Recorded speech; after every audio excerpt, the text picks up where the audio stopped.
All right, so I think it is time to get started. Without further ado, Jen Kaifesh.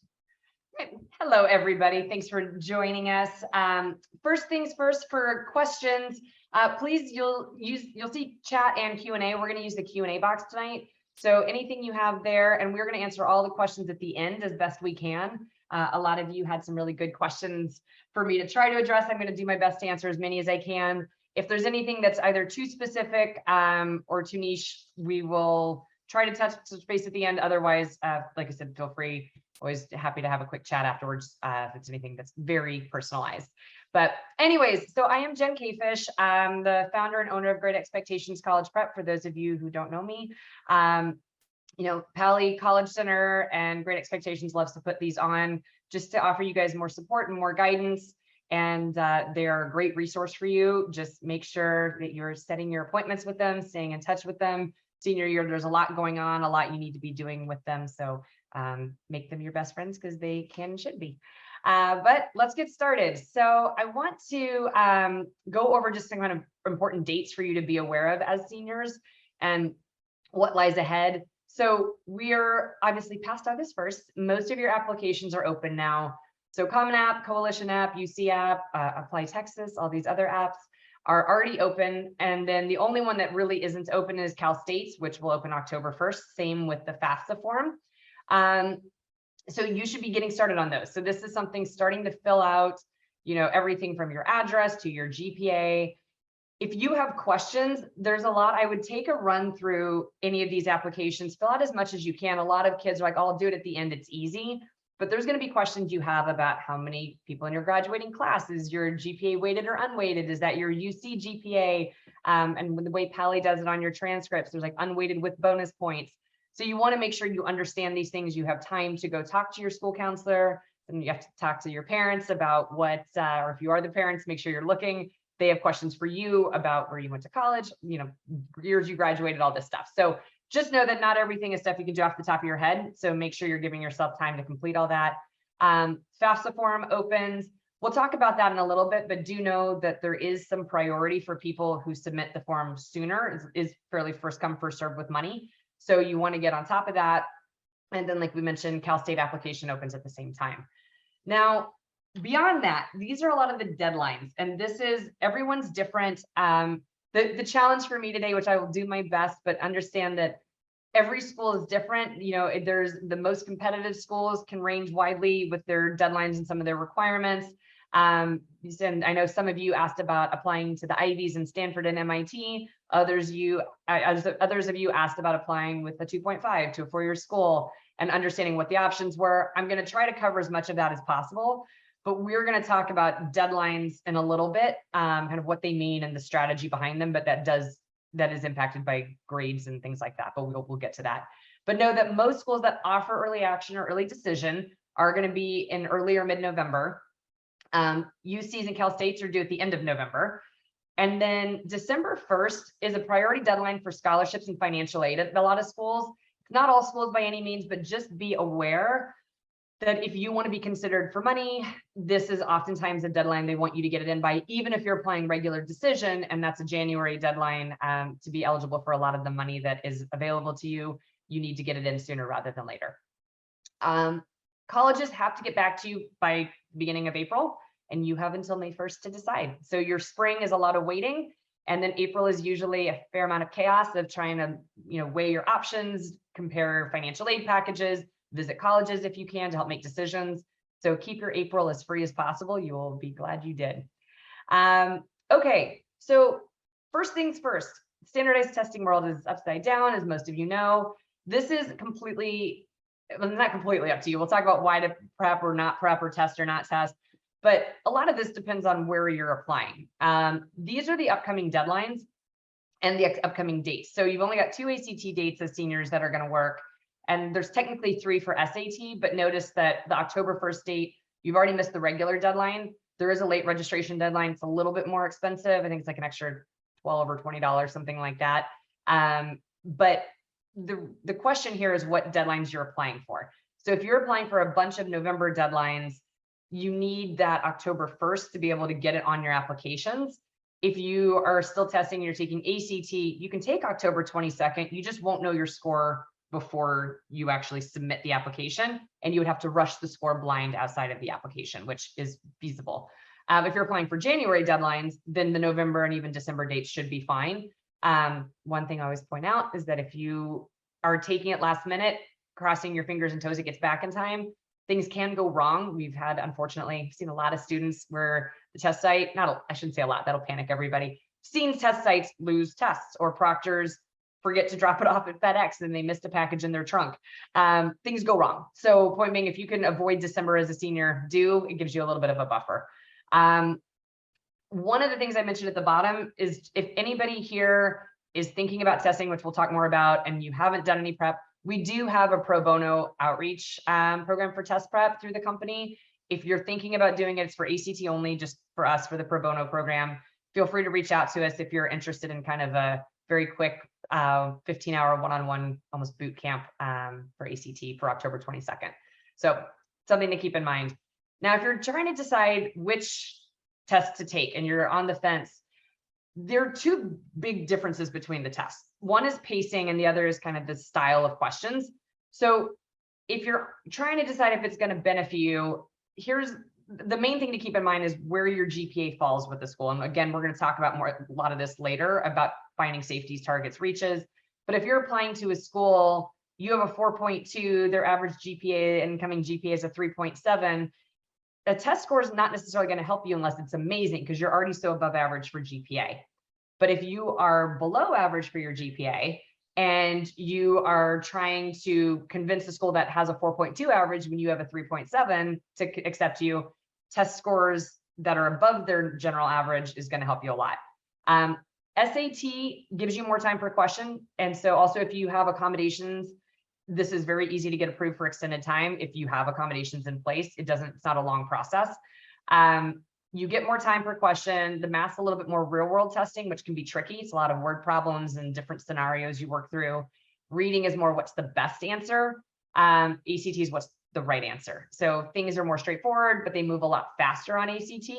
So people have different strengths and weaknesses. The science section does not test your science knowledge. Just as the heads up, a lot of people don't like ACT because the science section kind of freaks them out. But don't stress about that just yet. Here, we're going to go back to this for a second before I move on. So when we're talking about whether to test and saying, looking at your GPA, whether it's going to help you, when you have test optional schools, recognize that that means very different things at different schools. So there are some that are truly test optional. They look at it like an art portfolio, right? If you're a great artist, submit it. If it helps you, great. If not, don't worry about it. Again, I submit an art portfolio, no one wins. It's just stick figures. That wouldn't benefit me. I shouldn't send it. But if you can be a great test taker, if it's something that could benefit you, it helps them differentiate you. And then, as many of you know, some schools have gone towards, tests required again. Georgetown, MIT, some Florida and other Georgia state schools have done it. So there are some out there that are test required. But if you haven't tested, if you're bad at testing and you're like, it's too late, I'm too stressed, there's too much on my plate, that's completely fine. But recognize that you may end up having to whittle down your list a little bit. And of course, there's schools like the UCs and Cal States that are test blind, which means even if you got a 1600, you're not sharing that with anybody. No one's ever going to know. So that's testing. So just think about testing as you are moving into the next couple of months. If you've already got your scores, great, then you're good to go. Okay, so creating a balanced college list. This is a tricky thing. And this is where I was saying, I'm going to try to speak to everyone here, but the easiest, simplest terms here: safety, you're above average in terms of GPA and test scores. Target, you're about average, right? Whatever they generally accept is what you are. And then a reach is where you are below average in terms of GPA for what they accept, or one that has exceptionally low acceptance rates. So if you're applying to Stanford or MIT or any of those types of schools, I don't care if you're the valedictorian and cured cancer over the summer, it's still a reach, right? It's not a target or a safety for anybody. So there is a level at which point it's a reach for anyone. But when you're creating a balanced college list, look, most people have more reaches, and it makes sense. Those are the ones you're most excited about. Those are the ones that you're shooting for, and that's great. But you need to have enough safeties and targets that you're going to be in a good position come April, right? And you're going to have choices to make.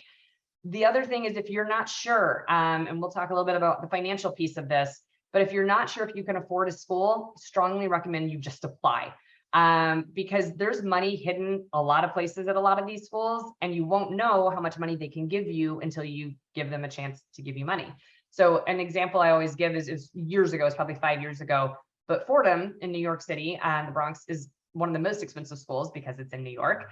And there was a year that they gave pretty much every single accepted student almost $80,000 because they had an endowment that was expiring and they had money that was going to go to waste. They had to use it that year. The next year, they gave hardly anyone anything. So unless need-based, right?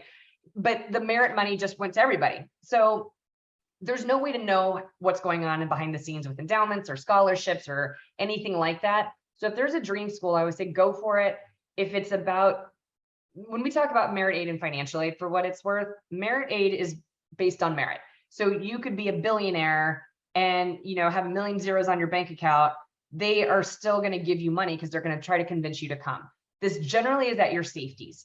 It very rarely, candidly, happens with reach schools because they're trying to lure you and kind of wine and dine you and convince you to come somewhere that you might be a little overqualified. That's why you get money. Then there's the need-based aid, which is when people talk about financial aid, that's based on your income. And that's just a calculation that's looking at, W-2s, tax returns, all the things like that. So those are very different, but I bring this up because you're going to get money from safeties, maybe from targets, hardly ever reaches. And a lot of reach schools, candidly, for people don't even offer merit aid. There's a lot of schools that are like, your merit was getting in, right? Congratulations, that's your gift. We don't need to convince you to come, but others have it. And for instance, like, I think it's Vanderbilt has, I think it's called the Presidential Scholarship or something like that, where they give it to one kid, right? And they've got like 3 or 4 different scholarships under 3 or 4 different people's names. USC has a bunch of them. Some you have to apply to separately, but we'll get to all that again in a minute.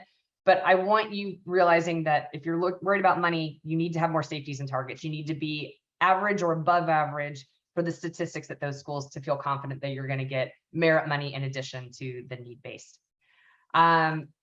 Okay, so when we're talking about a balanced list and we're talking about being, above average, below average, this is how you compare to your classmates. This is one factor, right? So your GPA, the course rigor, and class rank. So even though Pally doesn't formally rank, they're not going to say you're number 174 out of 721 students or whatever it is. Colleges have a sense how many kids apply from Pally. They get a sense of like how many kids with above a 4.0 are they seeing? How many kids that took this level math class are applying? So they're getting a sense, you compared to your classmates, how do you do? Are you more impressive, equally impressive, less impressive? And they're paying attention. So they're also seeing how much you took advantage of things. So if you're at a school like Pally, who has a ton of APs, and again, there's plenty of schools, by the way, that don't need any APs, any honors. But if you've taken them, that's going to be helpful. But if you've taken 2 and everyone else applying to Stanford has taken 6, the 2 doesn't count as highly for them because compared to your classmates, more kids took advantage of what was available to them than you did. So this is always no one likes this one because it makes it feel like you're competing with each other, but to an extent you are. But they can take, some schools take dozens of people from the same high school. Some take a few. It just depends. But recognize that when you're looking at your safeties and targets, the more competitive the school is, the more this matters. And the less competitive, usually it's more, they care more about just GPA and possibly test scores. And how you compare to other people. It's like, look, if you have above a 3.5, you're going to be fine at certain schools. They don't really care how many other people had above a 3.5. So that's how you compare to your classmates. Standardized test scores, the purpose of these and the importance of these, how you compare to the country. So comparing apples to apples, Pally student to Pally student is pretty easy, right? They can look at your transcripts, compare that. They know what's available if you took it or not. But when they compare you to a private school on the East Coast, that is maybe they don't even have APs or on the IB program, or they're just anti-testing in general, SAT, ACT helps them make that comparison, right? You'll see on my lovely little pie chart, I made SAT, ACT 60%, only because more people take those than take AP exams. So if you take AP exams, this is also something to keep in mind. If you're a senior, it's kind of a done deal at this point.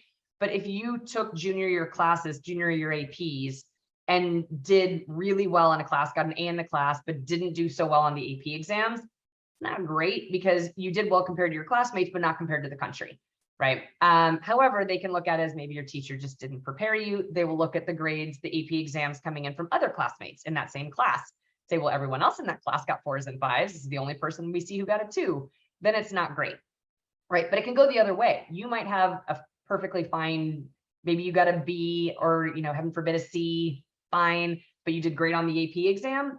They noticed that, and they're like, all right, maybe you bummed one assignment, but you did really well and you knew the material when you took the AP exams. So it depends on what your transcript looks like, and it depends on how you test. But keep in mind, the importance of standardized testing is to make it easier for colleges to compare you. So when people ask, like, how important is it to take SAT or ACT? The answer is always, does it help you, right? So again, if comparing you to your country, you're going to be a better tester than most people without, that much effort. You need to do it, whether that includes prep, whether that, do something, do practice tests on your own. Anything is fine. Just make sure your pacing is good, all of those sorts of things as well, not just the material. But AP exams, if you're taking APs, do matter. Now, when you're trying to submit them on the application, it's out of 5, right? The best score is a 5. A 5 is like getting an A in a college class. If you get that, great. Put it on your application. 4, put it on any application. If you got a 1 or a 2, don't put it on any application. Let them wonder if you were sick that day. They don't need to know that. That's like a D or an F, right? So we want to leave those off. 3s are the question mark. We get a lot of questions about 3s. I'll tell you, because it's a little bit of opinion and more like what you're comfortable with. It depends on where you're applying. The vast majority of colleges in America are delighted with 3s and will give you college credit for 3s and let you test out, or get rid of required classes, and they count a 3 as a good score. If you're applying to Stanford, Harvard, Yale, 3s are not great. It's like a C, right? So the problem, though, is if you don't put the 3 on your application, those colleges are likely to feel like maybe you got a 1 or a 2. So just know, if you're applying to super competitive schools and have 3s, it's up to you. I generally recommend people put it, just because we don't want colleges thinking it was a 1 or a 2. But you're also, it's up to you. At that point, it's kind of a 50-50 thing. Okay, we said we were going to talk about deadlines. So we're talking about the strategy here and kind of what you need to know going into this, these next few rounds of deadlines, and understanding the difference. Early action is the process in which you apply early, usually November 1st to 15th, and you receive notification generally between mid-December and mid-January. Schools can vary on this a little bit. This is a good choice for applicants whose applications are already as strong as they can be. It indicates strong interest, but it's not binding. You may ultimately attend a different school. So if you have a really strong GPA and test scores and great activities, and your essays are going to be done on time and ready by November 1st, there's a lot of schools like Oregon, right, that have a November 1st deadline. I mean, Michigan, Wisconsin, a lot of state schools in particular, but even candidly, a lot of private schools too. Great, go ahead and apply. Oregon early action, done, right? You find out earlier, you get your response. And the beauty is that you can sometimes even hear sooner. So schools like Oregon, there are schools that are rolling, which means that they look at your application, make a decision, and send it to you. So you might find out a few weeks after you apply whether you got in, which is glorious, and also helps you kind of say, all right, well, if I get in here, I don't need to apply to these other safeties because that's my favorite. But that does vary by school, and you can look up on their websites when they generally get back to you. But we oftentimes tell our students, it's like, look, if let's just say Oregon's your top safety school, apply as soon as we can get your application together and in good shape, and you'll hear back quickly. And again, if you got in, then we don't need other safeties, right? If that was your favorite of all of them anyways. But if you want to compare financial aid packages, you'd need to. Restrictive early action, this is the complicated one. I hate this one. So giving you a sense of what this means, it depends on the school is the short answer. It means there's a restriction. The process in which you can apply early and are not obligated to attend if admitted, but there is some restriction on where else you can apply early. Rules varies between schools, so be sure to read each school's specific policies before submitting. So the way this works, there's schools where they'll say, look, you're not obligated to come to us, but you cannot apply early decision, which is binding, which we'll talk about in a second. You can't apply early decision elsewhere. Okay, fair. Their whole point is we don't want you legally obligated to go elsewhere. We want you to be able to come here if we accept you. But there are other restrictive early actions who, in my opinion, are just kind of being jerks. And their whole goal is to say, you can't apply early action anywhere else. right? And some will say only at state schools or for scholarship deadlines. Even regular early action that's non-binding, they're saying you can only apply to one school in November. That just depends. So whenever you see, honestly, even early action, I think it was Georgetown or Notre Dame, someone changed their wording and they dropped, I think maybe even Yale, dropped the word restrictive. So everyone was excited going, oh, it's normal early action. But if you read the description, it still says you cannot apply early to these other types of schools. So any early actions, just read the fine print, make sure you're understanding what is actually being restricted or not. Early decision. This is where you apply early. It's usually November 1st, sometimes up to the 15th, but usually the 1st. And you agree that you will attend that school if you're admitted. It's a legally binding agreement and should only be used if a student is confident in their school choice and financial institution. So fun story. I always point this out because every once in a while we get families who ask, like, but couldn't we break the ED agreement if we wanted to? And the answer is that's a you thing. If no is the short answer, because ethically, morally, legally, you're not supposed to. You sign something. The school, by the way, Pally has to sign something saying that they trust that you will honor this. Where it gets messy is if there's financial aid, right? So if you are trying to get enough financial aid, and let's say they come back with a really bad financial aid package, then you can contest it. And a lot of schools will let you out of an ED agreement if your situation changed. If your situation didn't change, and now you're saying, well, we can't afford that, they'd be like, well, it's based on the same numbers you had when you applied. There's nothing new. No one lost their job, nothing like that. The story I was going to tell is I did have a kid who got in early decision to what I thought was his dream school. And then his mom, when you get in, you have to pull your applications from other colleges. So he was supposed to be done, was never going to hear back from any other schools. Well, his mother secretly left an application in at Berkeley because that's where she really wanted him to go.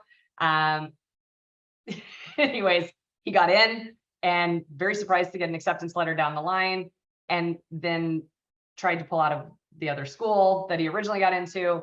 And what happened though was that the school he was trying to pull out of figured out where he was trying to go based on social media, called Berkeley and tried to get him rejected and pulled out of there.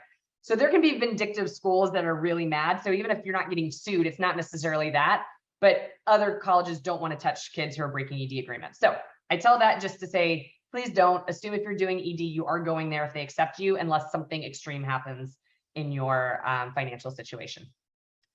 Early decision 2, it's a process in which you apply at the same time as regular decision deadline. It's usually a January deadline, and you agree to attend the school if admitted. It's the same as early decision, but it's 2 months later. So instead of November, it's a January deadline. It's also legally binding. And this is where if you, let's just say you applied to Northwestern early decision and you didn't get in and you got rejected and your second choice was University of Chicago. University of Chicago has early decision too. So you could, even if you applied regular, you could call them frantically and go change my application to ED2, and then they will put you in as that.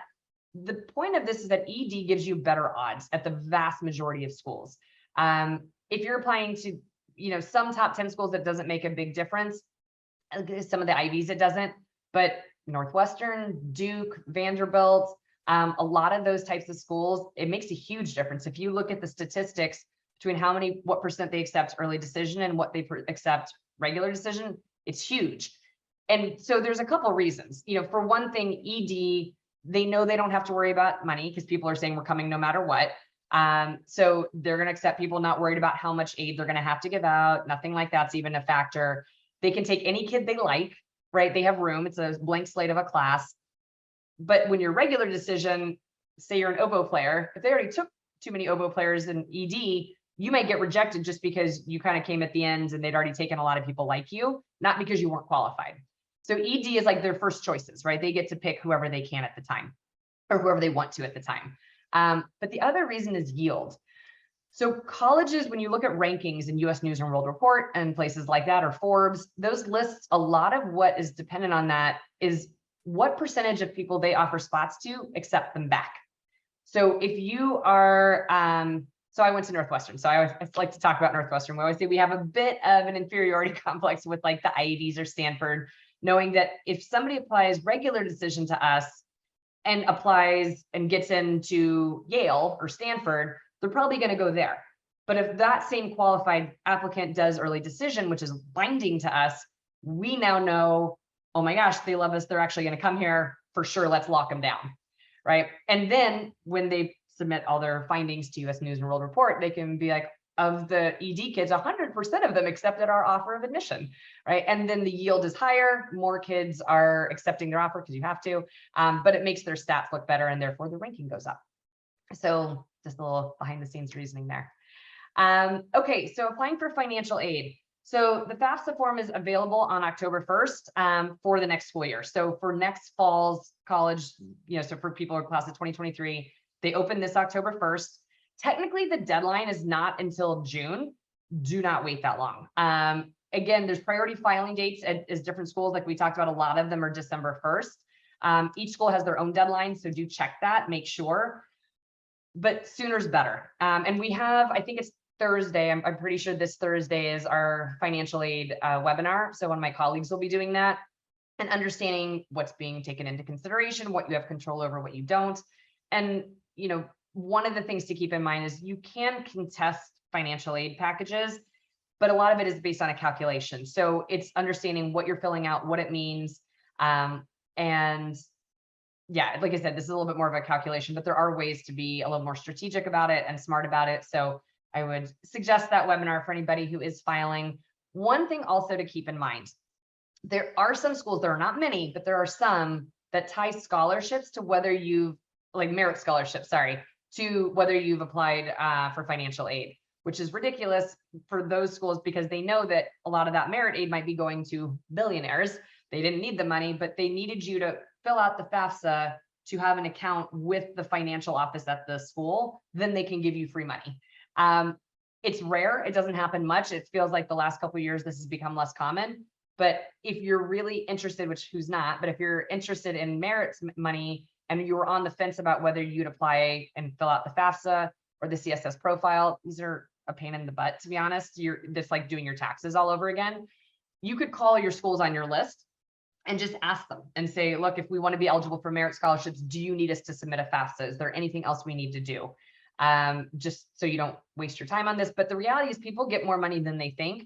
The threshold for where you need to be to get aid is higher than most people think.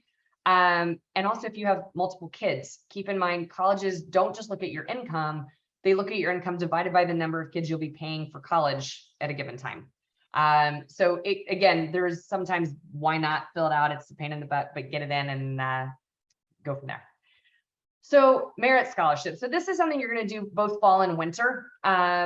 They exist everywhere. And the best advice I can give you, there's some that are school specific. Right. So if you apply to this school, they're going to consider you for all of their merit scholarships. Automatically, you don't need to do anything else. Others, as you're applying on the application, it will say, would you like to apply for the presidential scholarship, for the whatever alumni scholarship? And if you check yes, you might have to do extra letters of recommendation being submitted, extra interviews, extra essays. But again, some of them are just easy and they're like, just check a box, say you want to be considered, and great. But those are school specific, that when you apply, they automatically consider you for within the school. These on the screen are the ones that are not school specific. So the big ones, Coca-Cola like does a full ride, right? Those are hard to get. So I bring this up because a lot of people are like, well, we're going to apply for the big ones that are, a couple $100,000 or even 10,000 or 50,000. You're welcome to apply for those. I'm not discouraging that, but realize that everyone in the country or the world are applying for those generally. So they're that much more competitive and hard to get. Where it's easier to get money are the ones that are smaller, because people aren't necessarily applying for the $500 scholarship or the $2,000 scholarship. But when you start adding those up, they come together pretty quickly, and it can make a significant difference when it comes time to pay for college. So look at these, we talk about Boy Scouts, American Legion, you've got these, a lot of religious organizations, local and national, are going to offer you things. Special interest groups, there's essay contests, Rotary clubs, garden clubs, all of this. One of my favorite stories is that one of the Rotary clubs in LA one year had a scholarship, and deadline came and went. They took out an ad in the local paper going, we're trying to give away $10,000 and no one applied. So it'd be great if somebody wants this money, if somebody would like to apply for this. So again, you have to be proactive. These will not fall in your lap. But Google like crazy, talk to your school counselors. If you are a good writer, there's a lot of essay contests. use them. Get as much as you can. And these, again, you can apply for the big ones, not to say don't, but recognize your odds of getting the smaller ones are much better, and finding the ones that are more local, because then it's a smaller pool of people who'd be applying anyways.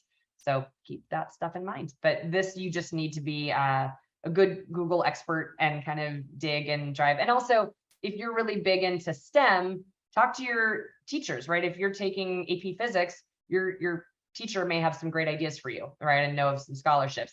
English teachers are notoriously good for knowing about essay contests and things like that. So apply for as many of those as you can. All right, interview process. This is one of the more complicated for something that should be simple. Everybody does it differently. So the sign-up process, every school has to be different. They have to make it complicated, like I said. So things to make sure you're looking at as you're getting ready for this whole application season. Do they contact you, or do you contact them? Do you sign up before you apply or after you apply? So just some examples. Syracuse, for instance. Syracuse, if you are going to apply to Syracuse, on their website now, you can sign up for an interview. And you should. It fills up throughout fall. So they have stuff starting in August. Now September, there's wide open. But the further you get in the fall, the more things fill up, because more people start doing it and it's harder to get an interview. But you can sign up now long before you've applied to the college.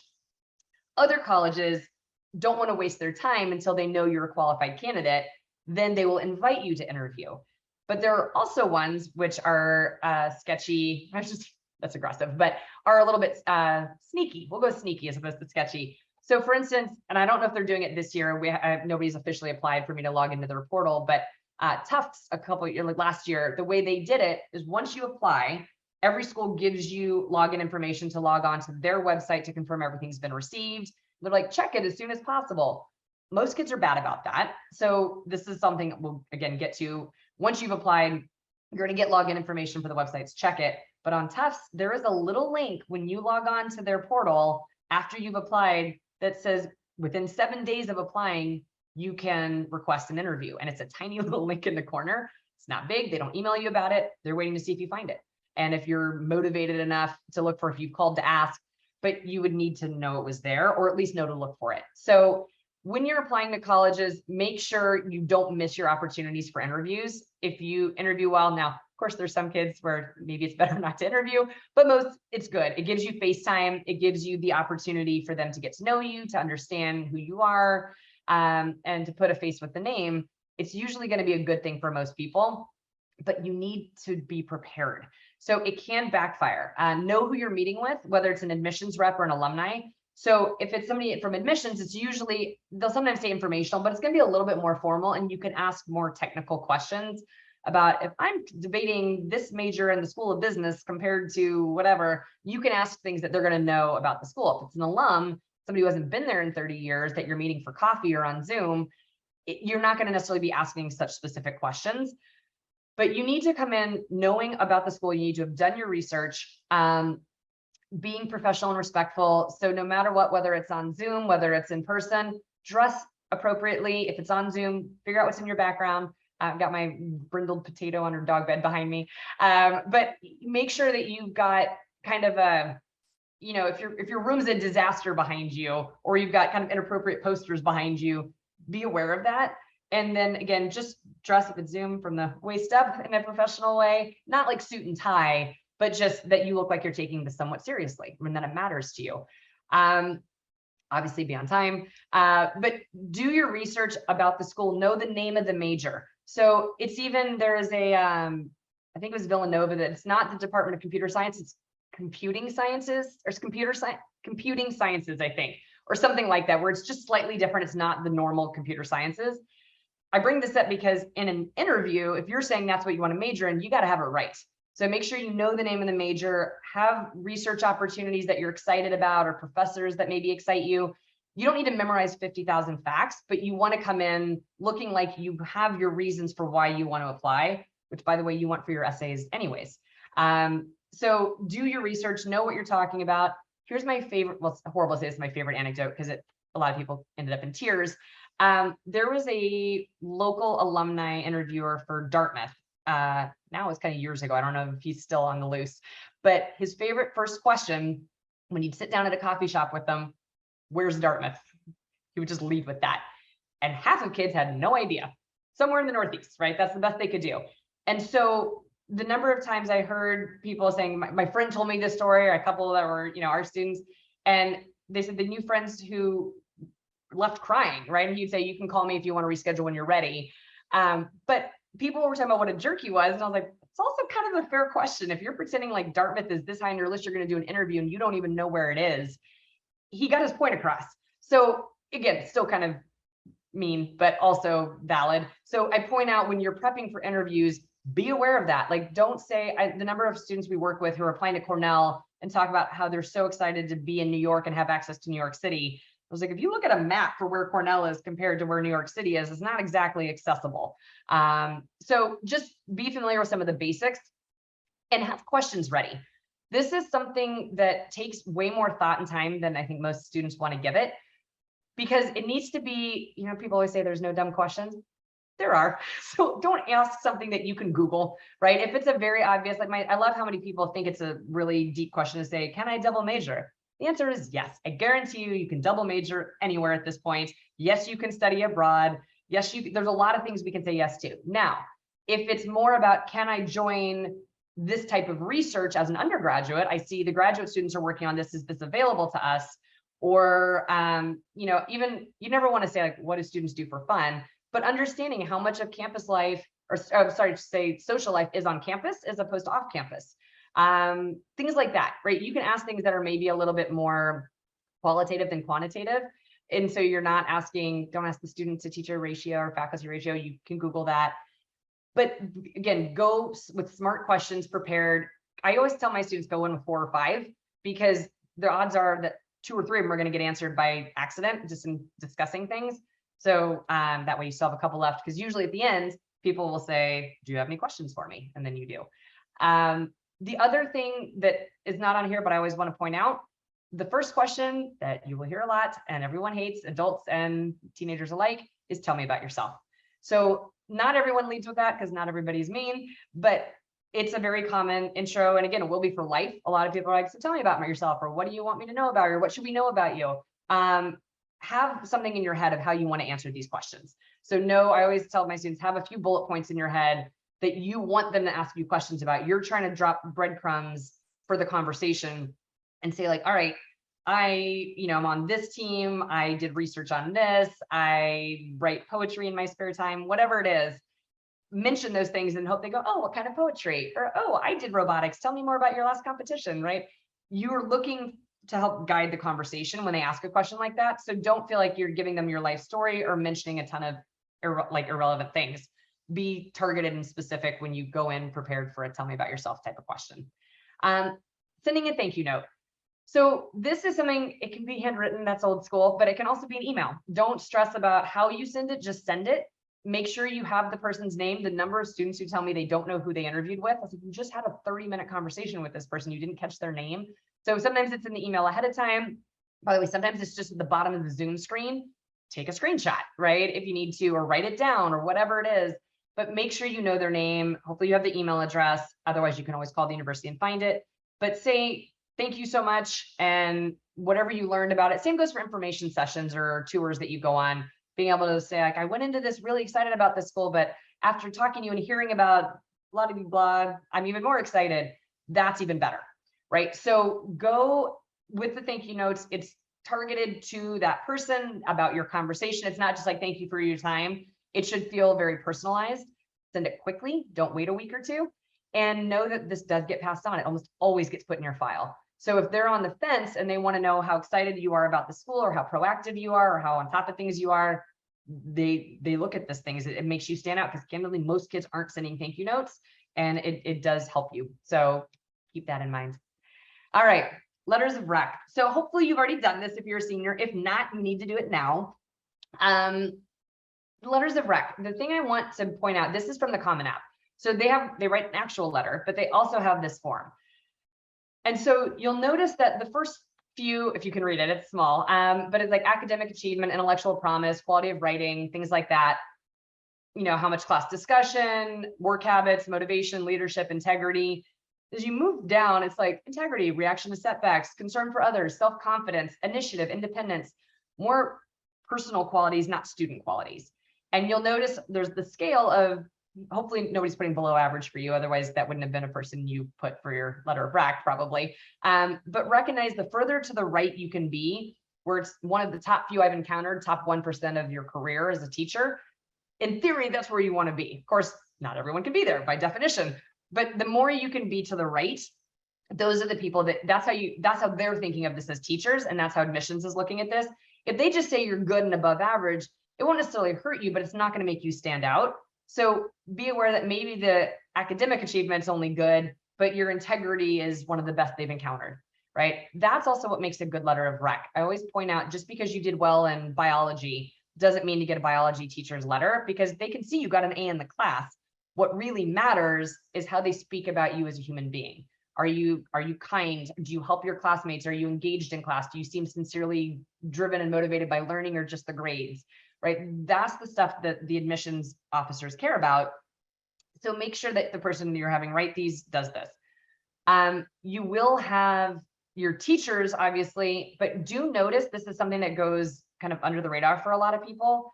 A lot of schools allow you to submit outside letters of rec, meaning non-academic. It could be family you babysit for, it could be your boss, it could be your coach, it could be your anybody.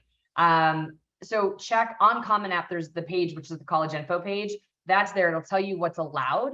Most schools on their website only tell you what's required, which is helpful, but also misses a lot. So what's allowed is important. Now, keep in mind, there are schools that say up to 11 extra essay or extra letters of rec. They will murder you if you send them 11. They do not want to read that much, but they do want 1 or 2 more. Anything that rounds you out.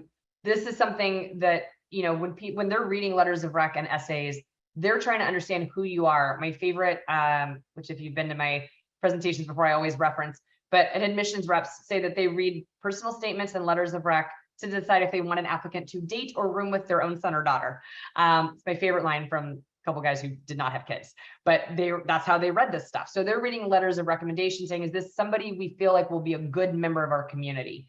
And then same with personal statements. So letters of rec, just make sure that, again, if you have a coach or a boss or something that can speak to you and knows you better, or if your English teacher is also the yearbook advisor and can speak about, you know, your work ethic and your commitment to something outside of class, even better.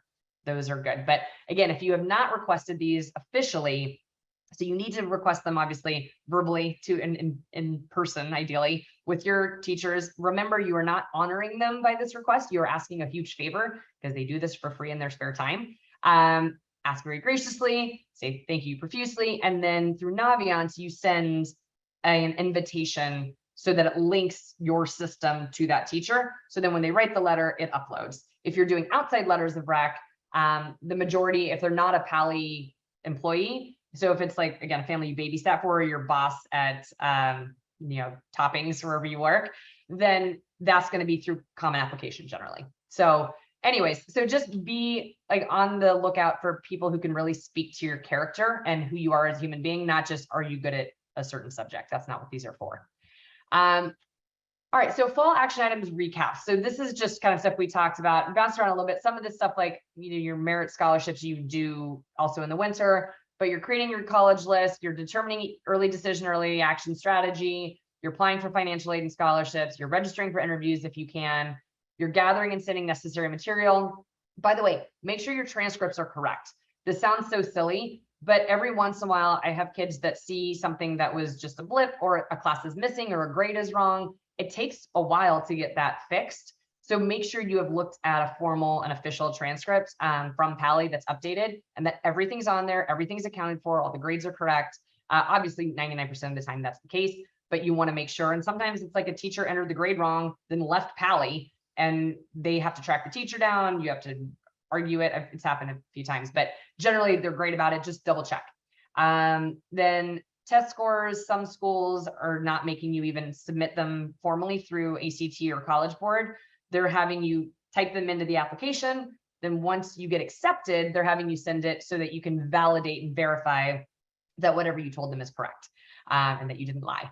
but others will say, please send it to us from the testing center and you have to pay the $12. There are fee waivers because it can add up if you're sending it to every school. But making sure you're getting everything in by the deadline. Michigan, as a random example, is always very finicky, that a lot of schools say if things have been mailed or requested by November 1st, you're good. Michigan's policy is that whatever you sent had to have not been sent, but received and processed before November 1st to be eligible for early action. So you want to make sure that you're on top of that and not waiting till October 29th to send scores. By the way, things are electronic. So all my students are like, well, they got it instantly, but it's the processing, right? So they have to make sure they have to get the record, make sure it's in the right file. And if it takes them a few days, that's on you because you waited too late. So just get stuff done as soon as you can. All right, filling out applications, writing essays, and more essays. That's where you're at now, right? Is getting a lot of this stuff done. So let's talk about kind of the role essays play, what else they're seeing, because this is one of the main things you still have control over. So when you look at a college application, this is, again, every college is different. Where you're applying is going to have different priorities. Obviously, if they're test blind, UCs don't value standardized test scores 25% of what they consider. MIT does, right? Extracurricular activities is another one where it kind of depends what you've done. If you've done something incredible, it's going to be count for way more. And it might really help, even if your grades or your scores aren't really as strong as they want. If they love your activities and you've done something that's incredible, you can write about and talk about, you might be fine. And same with like you have through the roof perfect test scores, but your extracurriculars are weak. Depends on the school. Some still want to see the extracurriculars, but the essays and letters of rec, I hate putting them at only 15%, but the idea here, again, this is kind of my numbers to help you understand. The general idea is that your scores and your academics, they have to be there. Whatever school you're applying to, whether you have a 2.5 or a 4.5, wherever you're applying, they have a general, not necessarily floor, but they want kids at a certain level, right? And if you're at that level, great. But the thing that gets you in is going to be your essays, letters of rec, or extracurricular activities on a certain level. So that's why it's broken down that way, is that it's only 15% because you have to have the other things. This is what kind of gets you over the finish line. So speaking of the miscellaneous factors that were in there as like 10%, again, this is not perfect math, because if you are going to be the #1 football recruit for the US, it's not going to be carrying a tiny bit of a factor. You will get into half the schools, even if you can't read. So athletic recruitment can change things greatly. So can portfolios and auditions. So if you are a great actress or you have an amazing art portfolio, or you're a filmmaker and you've got this incredible reel to present, it changes the game and it changes kind of the factors that they're weighing. I always call them talent-based majors. So again, if you're doing an audition and you can blow them out of the water with your dance moves, then great. But if you're like me, who can't dance and isn't artistic, then it doesn't even count for 20% because they're not going to see it. They don't ask for it. Demonstrated interest. This is something that your seniors, there's not as much that you can do with this at this point, but I always point out, if there's a school that you're interested in that you're not getting emails from, sign up now. Like the moment this webinar is done, get on their website. You can, there's a place to always show like interest, and you can Google it. Usually it's the University of Michigan, undergraduate information form or newsletter sign up or whatever it is. Like you can try various options, but sign up. Make sure you use the email address that you're going to use for your application. So whatever your Common App or your UC app or whatever it is tied to, you want to use that. A lot of schools, like almost 80% at this point, Big Brother is here. They look at whether you open the emails that they send. They look if you click on links of the stuff they send. And as a side note, which we'll talk about in a second, they also oftentimes check social media. So if you're following them on social media, that's great, but they oftentimes will follow you back or want to see you. Don't freak out. A lot of kids think that's horrible. Depends on what's on your social media account, but it can work to your benefit. If you look like a well-adjusted, normal kid who has a good social life, loves their family, doesn't get into too much trouble, it can be great, right? So don't feel like you need to block social media, because colleges do look, and it can help you if you have it. If you don't have it, you don't need to suddenly go create it. But demonstrated interest, it can be a formal or an informal thing. There are colleges you will see that there's something called the college data set or common data set for colleges. And it tells you exactly what they consider. You can Google, I keep picking on University of Michigan, but say Michigan Common Data Set.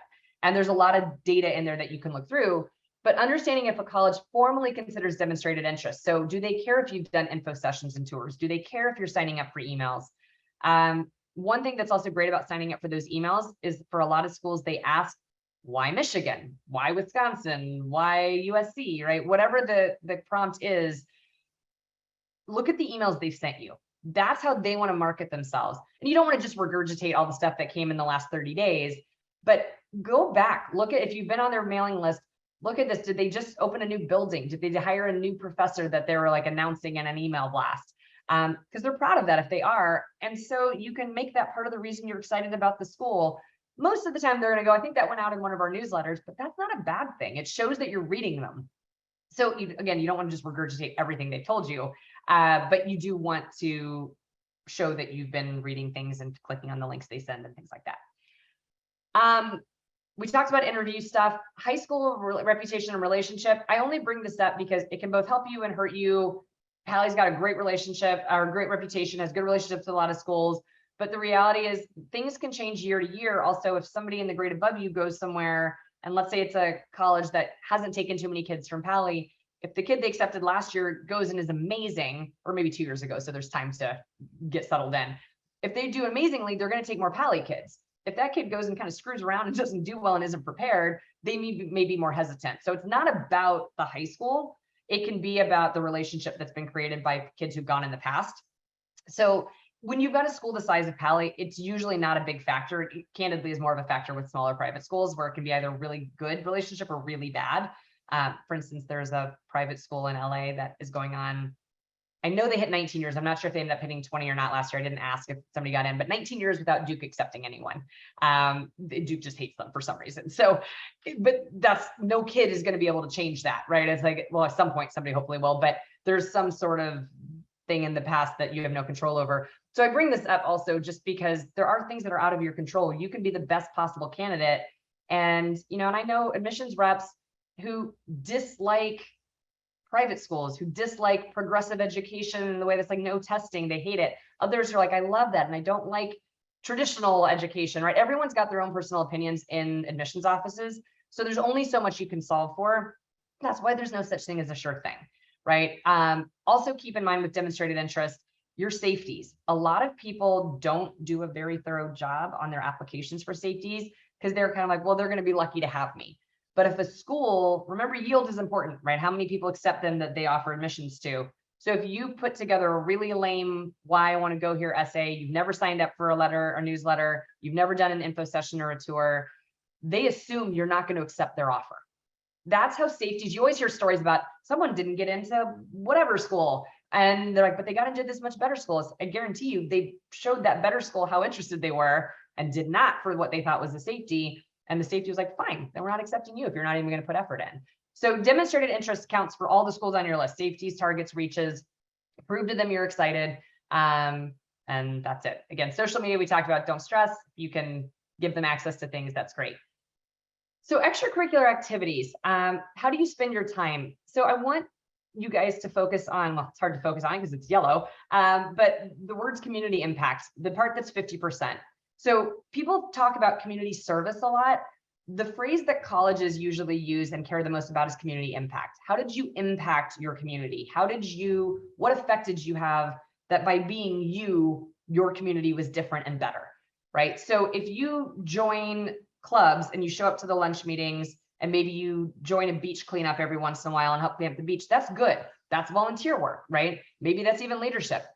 But community impact is something where you initiated something or you created something, something's, again, different and better because you were a part of it. That's the biggest stuff that colleges care about. Let's be honest, most kids don't necessarily have this, right? It's like not every kid is out there changing the world and making all these huge impacts on their community, but it can be small. So be aware with community impact that it doesn't have to be, it's not curing cancer, right? It could be that you see a need in your community for something and you go find a way to provide that. Notable accomplishments, I put it 10% because again, it depends on what that accomplishment is. If you're winning a bunch of national awards or your film that you wrote and directed and produced went to Sundance, different, right? That's going to count for more than 10%. It's going to get you a long way. But if your notable accomplishments are like, I was the Spanish student of the month, great, put it on your application. They're probably not going to accept you because of that. Or same with sports. This is something where recognizing that with sports can fall into all of these, well, maybe not volunteer work unless you're coaching, but it can fall into all these categories. You could be an incredible kid and you are the captain and you help run all these off-season trainings and you do all this work. That can be community impact. You brought the team out of the, I don't know, the gutter. It was 0-12 last year, but now this year it's this. But notable accomplishments. Did you take them to state? Did you win MVP? Leadership, right? That's part of, like, if you're a captain, you're making changes. But sports, just be careful when you're describing these on your activities, which this is what it looks like on the common application. People have a tendency to say, I play tennis. And then when you describe the activity, you're like, tennis, right? Or doubles or singles. Colleges care about what they care about. Recognize that unless you're a recruited athlete for tennis, they don't care that you played tennis. They care that you were a part of a team, that you had work ethic, that you were reliable, that you improved, right? Whatever it is, you're focusing on, again, creating off-season bonding activities for the team, or additional practices in the off-season, or you're first to show up, last to leave. So remembering your activity descriptions that you're really focusing on the characteristics. It's like, and it's also like a resume. So if you think of, parents who are on here, your resume is going to have a lot of active verbs, like led this, organized this, created this, founded this. You're not going to have a description that's like, I was a member of the French club. We talked in French and ate baguettes on Fridays, right? That doesn't tell them anything. They don't know why they care that you're a part of that. But if you said, I, coordinated French cooking lessons once a month, welcomed French exchange students to lunch, things like that, right? It's you can make it sound personal, but it's always back to your impact, your role, not what the organization does, what you have done within the organization. And by the way, it doesn't mean you have to be president. It doesn't mean you have to be anything like that, but it could be, think of anything you changed. Maybe you helped coordinate a blood drive, right? You were one of 20 that did it, but you still helped coordinate it. It's not just member of Red Cross, right? So make sure that you're giving that. Notice the years, the hours per week, the weeks per year, all of this, they're doing the math. So people always ask me how important this is. It's important. Don't exaggerate, because if it looks ridiculous, they're going to flag it. If it's real, obviously put it, but recognize that if you're saying I did something once, so let's just say you went to an animal shelter on a Saturday last year, and you're going to check the 11 box, you're going to say 4 hours a week, 1 week per year, 1 year. Colleges are not going to look at that and go, oh my goodness. But if you're like, look, every week or once a month for 4 years, it looks very different. So this is where consistency matters. Again, your seniors, you can't change too much of this, but do recognize the ones that are the most important are the ones that you've done consistently. And if you have not been able to do things consistently, it's where you're putting in the most hours and weeks. So think of it, even if you haven't done it for most of high school, where are you spending your time? Because if you notice, the description is list them in the order of importance to you. So they want to know what you value the most. Of course, there's a little bit of strategy here, but be somewhat honest. But if you list like soccer for all your, school and club and whatever, and then your volunteer works at the very, very bottom, it's number like 9 and 10 out of 10. Doesn't look great, but it also would look insincere if something that you're doing 20 hours a week, 50 weeks a year is below a soup kitchen that you do twice a year for a couple hours, right? So be strategic, but also be honest in the way that you approach this. So essay prompts. So here's the deal with essays. When you're talking about the essay prompts, this is the personal statement. So when people talk about this, and I know we have a webinar next week on personal statement and how to approach it. There's a lot of different ways to do it. And that's what my colleagues will kind of talk to you about and walk you through this. But it's very easy to have this end up feeling like you're just bragging, or that you're just telling them a story. So remember that the point of this is to help them get to know you and who you are. Again, the backs of the whole, the admissions officers who say they read this to decide if they want you to date or room with their son or daughter. They should give the reader a sense of what matters to you, how compassionate you are, how enthusiastic you are, pick adjectives that are positive, how resilient you are.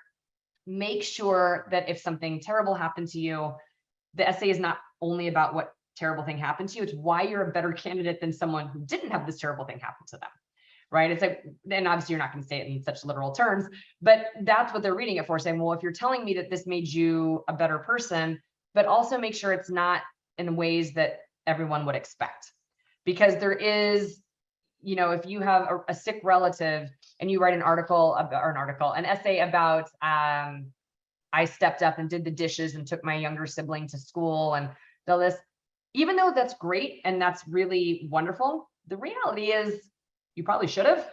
A good human would have, and anybody in that situation, in theory, should have and would have, right? So you want to make sure you have a unique spin on whatever topic you're going to be discussing in these essays. And making sure it's not like they always hear topics to avoid. If you want to talk about a sports injury, and we see all the time people who want to talk about, they thought they were going to be a college athlete or an Olympic athlete, and they blew their knee, and then they couldn't be, and they realized there was life after insert sport here. As much as, and look, I was a diehard high school athlete. Basketball was life for me. I get it. Anybody who is an athlete gets it. But also, as an adult, you can look back and go, it didn't matter as much in the grand scheme of things as it feels like it does in high school. So talking about how, oh my gosh, there's life after a sport feels a little immature to a lot of the admissions officers. Now, you might have an angle that's different, right? There's always exceptions. So don't take this as gospel of like 100% of the time. But also volunteer work. If you write about doing something or experiencing something and realizing how lucky you were, right? So if you talk about going to Skid Row and feeding the homeless during COVID, you should have realized you were lucky anyways, right? And then again, it's almost a more, it's a lack of awareness of privilege and all the things that people talk about. You want to make sure that you're telling them something and having a very unique, profound sort of revelation for them, or giving them just a sincere, here's kind of who I am and a glimpse into my personality. You can Google a million that are great. Some you'll notice are very funny and witty. Some are very poignant and deep. What I always recommend is that you make sure you know your own limits, know your own writing style. So I've had students who've tried really hard to write a funny essay, but they're not a funny writer. And then it's not a great essay. Or the other way around, right? Somebody who's more lighthearted and witty, trying to write a formal, very, again, more poignant, deep essay, it might feel a little insincere or might feel very forced. So know your style, know your voice. And this is an essay that has so much impact on your next phase of life. Put time into this, put a lot of time into this, because the moment that you kind of brush through this and say it's only going to be a draft or two, you've got kids who are going through a dozen drafts trying to make these perfect and have that profound revelation and something to share. But just once you put the work in, you have to make sure that there's a point. This is the worst is, again, when you tell a story that has no point, no reader is going to be excited about that. And that's I'd say that's the number one thing that we see, is that you wrote a great story, but it ended up being like 95% story and then 5%. And that's how I learned to be a leader, right? Or whatever it is at the end. It should be the opposite. It should be less story, more kind of, and here's who I am today because of it. UC personal insight questions. So if you're applying to the UCs, you have 8 prompts to choose from. You must only choose 4. So you get to pick 4. When you're choosing, think of how these round out your personality and what you bring to the table. So if you are somebody who, let's say all you do is play soccer, and you have an essay, leaderships, like the number 1 is about leadership experiences. That could be about soccer. Greatest talent or skill could be about soccer. Greatest challenge you face, injury in soccer, right? It's not good. They're not going to want to read about soccer 4 times. Or if everything you write about is about journalism or your love of science, you need to be well-rounded. So find things that are quirky, fun, but also seriously academic, show your leadership. So you're trying to pick 4 topics that are going to create a narrative by the very selection of what you chose and what you choose to write about. I think the nice thing about the UCs, they're shorter. They're 350 words instead of 650. Well, actually, I think that's harder sometimes, but they want something that's more direct and to the point. They are not looking for a bunch of extended metaphors and, tell us the meaning of life. This is more like, tell us about a leadership experience, just answer the question. They're not looking for too much that's flowery, but you do need to think about how the 4 answers fit together. That, again, talk about biggest mistakes people make. We have a lot of students where it's just redundant, where I'm like, great, we've 4 times told them you're a good leader, right? But they already know that. What else do they want to know about you? So that is kind of the stuff that you're working on right now. So with fall and winter, as you move into like the kind of November, December, even January, once you apply, we talked about the student portals, right? You will get emails. By the way, if you don't get them usually it's like the next day or 2, this is, by the way, another reason not to wait till the deadline. So I've had students who say they want to apply to everything on their own. They don't need help. That's totally fine. They're going to apply. And then I hear that they were going to apply, let's say on October 3rd for November 1st deadline. And October 20th, we're checking in going, how are things going? They're like, I haven't gotten anything from them yet. That means you didn't submit it right. That means something's missing. So sure enough, we log on, they forgot to hit submit on the supplemental section, or they didn't request a transcript. Don't wait till the deadlines. Give yourself a chance to apply early, give them time to process everything, log into the portals that they give you access to, make sure they've received everything you thought you submitted. And if you don't get those confirmations, because you can pay and not submit, the payment is the first step, then submission. But if you're on the Common App, for what it's worth, you're submitting the main Common App and then also submitting the supplement separately. So just make sure you've submitted everything. Again, if you wait till the last minute, you don't have a buffer for like, oh, I missed something. You have to be super on top of things. Merit scholarships, just be, on top of it. You can apply. There's some that you can apply to tomorrow. There's stuff that you can apply to in the spring. So just kind of keep your eyes peeled for any good scholarships at schools, outside of schools. Any schools you can visit will help you make informed decisions. Anything that's local that you haven't visited, try to go in the fall. Also make sure essay's better. If you haven't been, you're not going to know as much about why that school or what you're looking at. But also in the spring, if you're lucky enough to have a lot of options, it's very overwhelming where you may not have time to go visit 6 colleges, right? Especially if they're all over. So you need to make sure that you're in a position to already know kind of what you think of different areas, or eliminating going, I know this is not going to be a top choice. I like this one better than that. But just keep visiting schools. Again, you don't have to like buy plane tickets and fly around the country, but try to visit whatever you can. Or if you're visiting family for Thanksgiving in Philadelphia, go visit your Philly schools. Try to knock things out before you wait, because again, April will be very, very busy. Then registering and preparing for available interviews when applicable. Like we said, some schools you'll be doing in the fall, others you are waiting to hear from them. You're proactively getting on the portals and signing up for one. But a lot of those are going to be in February. So you apply by January, they send you something that you're already in January, but you have interviews kind of through that point. And make sure, kids, that you are checking your emails, because the number of times I hear I never got an invite for an interview, and then sure enough, we go do a search in their email for the word Georgetown, and it's like, oh, they did 2 months ago. That's great. Looks fabulous. So I always say, again, make your inbox clean, make sure you're on top of things. But literally every couple of days, if you know you're waiting on an invitation, or you know you're waiting on them to reach out to you about something, literally do, the Command F, right? Find whatever word, Georgetown, Northwestern, Cal Poly, San Luis Obispo, whatever it is. They're not that they do interviews, but you can be proactive. Check your junk folder, and because it's not on them if it goes to junk. So you need to make sure you're not missing emails. And keeping grades up. So here's something, we get a lot of questions about this, of how much do senior fall semester grades matter? Okay, so if you apply early action or early decision, meaning you're applying in November and you should hear by December, grades still matter. They are likely, if they're on the fence about accepting you, they very well might call Pally for an update and go, how are they doing in their classes? Everything's still good. Did they drop any classes? Did they change their schedule? Things like that. They want to make sure you are the candidate you were when you applied. So they're still gonna, they're gonna make a decision about you until or before you have first semester done. So there is a buffer there where you might get lucky if your grades are starting to slip, that they still accept you. And then in January, you get your grades back for first semester and it's like, it wasn't as great. They're less likely to rescind an offer if it's borderline. They could if it's really bad. So recognize that that's still a possibility. Where people really fall off and senioritis hits hard is second semester, right? So when you were going from, you've submitted everything by January, you were done, you were over high school, you're kind of checked out. I have kids all the time saying, well, I've submitted first semester grades, there's nothing else for them to see. The reality is, again, they can call and check to see how your grades are in March.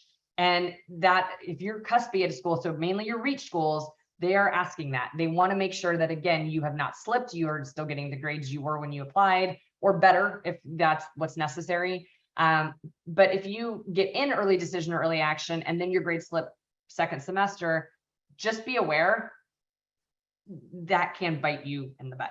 I've had kids who got offers rescinded because their grades slipped so much. So it's very rare. Usually it's more of a warning, or you're put on academic probation when you get there, but it does happen. So don't feel like you can coast if you get in early. And second semester, just do the bare minimum to get kind of the same grades you were before. And if you were a straight A student, now you get a B or even 2 Bs, it's not the end of the world. But if you went from straight A's to straight Bs, or suddenly you have a C on your transcript because you overslept for an exam because you were so laid back about it, that's a problem. And top schools are going to have issues. Now, but again, it's all relative to where you started. So spring, when you get these responses, you're going to be reviewing all the financial aid offers. You can negotiate, you can try to play them off each other. This only works for schools of the same caliber. So if you got into, we'll say Duke and Northwestern, right? You can try to go to them and say, this school gave me $7,000 more a year than you did, and see what they say, and see if they will say, okay, we'll match that, which some do, by the way. Usually for financial aid, others will say, it's a calculation, we're not going to change it. But I've definitely had students who benefited from that, bring it to them, see what they can do about it. And other times they'll say, look, we can't officially match, but we can give you work study, or we can give you, something else that's going to help you get to cover that 7,000 in a better way. So just know that what you get, don't make a decision on the first offer, talk to them and see what they can do about it. And if your financial position has changed, you can submit more information. So, and you can appeal, you can do this. We had a student who, so Joyce will be my colleague who's doing the financial aid presentation for us, but we had a family where their financial aids or their financial situation did change. They went to, as a top 10 university, they didn't get as much aid as they thought. And Joyce sat down with them, worked through all their numbers, they appealed, they presented all the information, they got an extra $26,000. So it was a big difference, but they were about to walk away and just say it's not enough to go to that school. So don't be afraid to actually proactively try to kind of argue it if you need to. Usually you need something to back it up. You can't just say, please give me more, but that's where you can always try. Visiting campuses to make the final decision. We talked about this. A lot of schools also in the spring will have accepted student weekends. So if you know your top choices, look at when those are going to be, even if you may not get in, but if you know that these two schools are the ones you really want, know that you're blocking off the second weekend of April. Side note, hopefully everyone's got their priorities straight on this call, but the number of kids who are like, I can't go visit that at the open house because that's Coachella. Please don't do that. If they have an open house for admitted students that weekend, first weekend, second weekend of Coachella, whatever it is, go visit the college. You can go to Coachella the rest of your life, but just be aware that is going to be in April. So that's something I see a lot of conflicts for kids. Letters of appeal, continued interest. So if you get waitlisted from a school, they put you on the wait list, you'll hear a lot of kids that never get off the wait list. They were waitlisted at 8 places. They didn't get off any. You'll also hear the opposite. We've had students who it's like, oh, give it even a couple of weeks, they started getting calls going, no, we'd love to offer you a spot. But do recognize that if you get off the wait list, you have a very narrow window to accept. And some are as aggressive as 48 to 72 hours. Others are like, you have 2 weeks, but it can be very quick. So if you get waitlisted somewhere, you need to immediately say, yes, I accept a spot on the wait list. I want to tell you how interested I am and tell them all the reasons it's still a great fit and you're a perfect applicant and you really hope they accept you. And then know in the back of your head, if they send you, you've been accepted, we need to hear from you in 48 hours, what are you going to do? So you need to know your options. You need to know if you will put by the way, you will put a deposit down somewhere else. So don't wait. You might say, I'm going to go to my second choice school if this doesn't come through, but if it does, I'll accept it. But where it gets messy is if you get waitlisted at multiple schools, you've just got to have a plan and know that you may not have time to book a trip to go visit the school. So you've got to kind of know what you're going to do if they do call you off the wait list. Make your deposit. Like I said, sometimes you're lucky enough that you got into your top choices. You don't have to worry about wait lists. Everything's done. Great. Other times you're waiting on some, but no matter what, you have to make a deposit by May 1st. Look at, some schools, they're not really supposed to do first come, first serve for housing, but some do. So sometimes submitting it sooner is better. It doesn't, but most places, like, they're not technically supposed to. And then celebrate, because once you're in, you're done. And although I will say wait lists can bleed into summer, which is not fun, but this is a long process. So this is a marathon, not a sprint. So know that also everyone thinks they're going to be done by May 1st. The wait list can change that. And emotionally and mentally, that's challenging to have to go all the way through June or July, not being sure where you're going. So brace yourself for that. If you have a school that you're willing to wait and hold out for emotionally, that's wonderful, but it may not work out. But then still be excited about the school you had to put your deposit down on. And that is it. That's your senior year. So I've got contact information up here. If you have any questions, as I mentioned at all these, we do free 30-minute one-on-one chats with you guys. If you have any questions or concerns, anything we can answer. It looks like we've got a few questions, but again, if there's anything that's too personal or too specific, might hold off just so we're not sharing too much of your personal information with everyone else. But Chantal, you want to lead the way? Absolutely. Okay, so the first question that we have is, if my child doesn't use social media, would it be helpful to create an account that is specifically curated with admissions offices as the intended audience? So short answer is probably yes. It can't look too obvious, because if they have like 3 followers or 3 friends and that's it, it's going to look fairly insincere. But I don't think it's a bad idea, candidly. What I always point out is that it rounds you out, right? If they get on and they see you as somebody who, again, is like smiling with your siblings and your parents at dinner and is like a loving child and is posing at Habitat for Humanity sites, they do like that. They want to see that stuff. But if it looks like you just posted 120 photos in one day right before you applied, I think it looks a little less sincere. So just being careful how you do it. And then also saying between now and March, adding photos is not a bad idea. So if you don't have social media, you can curate it. And by the way, this also works for job interviews down the line, as I'm sure many of you as adults know, or don't. A lot of HR are looking at social media accounts and seeing, are you, all the things they want to hire, and saying like, are you going to be partying all the time, whatever. So college admissions is looking at a lot of these things. But if you curate a wonderful social media presence, it can follow you into life and use that as like an online resume. It's like a LinkedIn for photos and who you are and what you care about. All right, next question is it worth staying in an AP class if it's likely the grade could be a C or lower? Ooh, good question. Lower than a C, no. Run, drop it, go. D's or F's you don't want on your transcript no matter what. I think the question with the C is what would happen if you went to the regular class, or if you would drop it entirely. Because if you could get an A in the regular class or a C in AP, it depends on where you're applying also. So one of the things, if you're applying to top schools, they don't want to see any C's. So you would just need to make sure that that's not going to happen. But there are a lot of schools in the country that are like, look, kids are going to get a C here and there. It's going to happen. It's not the end of the world. But I hear all the time, is it better to get an A in a regular class or a B in an AP class? The answer is always an A in an AP class. So it depends on where you're applying. If they'd rather see, that higher grade in a lower level class, or see you're challenging yourself and maybe not the strongest grade. So unfortunately, without context, that's a hard one to answer, but I would say D's or F's, no, you need to get out if that's even on the radar of a possibility. But if it's going to be your only C, and especially if it's not in something like, if you're a STEM kid and this is in AP Art History and you're applying for engineering, it matters a little less. Or if you're applying for Art History and this is in your AP Math class, matters a little less. But again, it does depend on where you're applying. So just think of the school, if they're going to be okay with the C in general, or they wouldn't want to see C's in their candidates. All right. And can you apply to more than one school as early action? Great questions. As long as you don't have one of those cranky restrictive early action schools on your list. So again, if you're applying to Yale, you can read this is a good example if you want to see the verbiage for what they're saying for restrictive early action. Their description is, a lot of them, you'll see if you can apply. I have kids who apply to 8 schools early action, by the way.